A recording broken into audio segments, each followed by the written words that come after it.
Neymar ভক্তদের জন্য বিরাট সুখবর। কার্লো আনচেলত্তির ব্রাজিল দলে নেইমারের অন্তর্ভুক্তির সূর্যটা আরো বড় হয়ে ধরা দিল। কার্লো নেইমারের ফিটনেস এবং তার অ্যাবিলিটির কথা ভেবে তাকে এবার ফলস লাইন হিসেবে খেলানোর কথা ভাবছেন, যার ফলে নেইমার ও সান্তোসের হয়ে নেক্সট ম্যাচে তার কোচকে জানিয়েছেন তিনি ফলস লাইন হিসেবে খেলতে চান এবং সান্তোসের কোচও এতে বেশ খুশি হয়ে তাকে ফলস লাইনেই খেলানোর সিদ্ধান্ত নিয়েছে। ব্রাজিলিয়ান সমর্থকদের মনে এখন কেবলই কৌতূহল, কবে ফিরবেন নেইমার জুনিয়র। কেউ বলেন চোট, কেউ বলেন বয়স, আবার কেউ বলেন নতুন প্রজন্মের ভিড়ে হারিয়ে যাচ্ছেন পুরনো রাজপুত্র।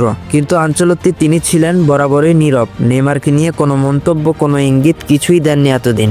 অবশেষে নীরবতা ভাঙলেন এই ইটালিয়ান কোচ। মুখ খুললেন নেইমার প্রসঙ্গে, জানালেন ব্রাজিলের পরিকল্পনা থেকে নেইমার এখনো বাদ পড়েননি, বরং 2026 বিশ্বকাপকে সামনে রেখে তাকে নিয়ে ভাবনা চলছে আলাদা করে।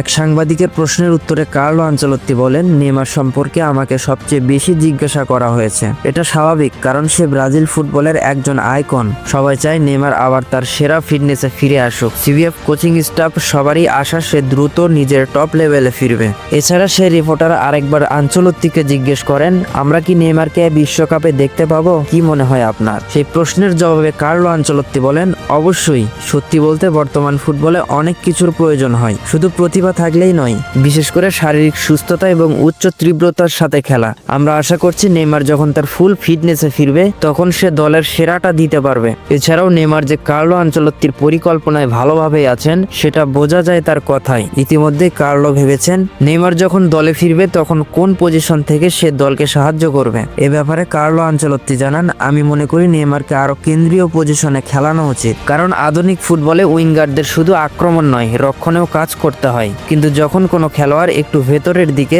সেন্ট্রাল পজিশনে খেলেন তখন তার রক্ষণ ভাগের দায়িত্ব অনেকটা কমে যায়। আমি মনে করি খুব মেধাবী একজন খেলোয়াড় যখন গোলপোস্টের কাছাকাছি ফলস লাইন হিসেবে খেলেন তখন তার গোল করার সুযোগও আরো বেশি থাকে। আমরা আশা করছি নেইমার খুব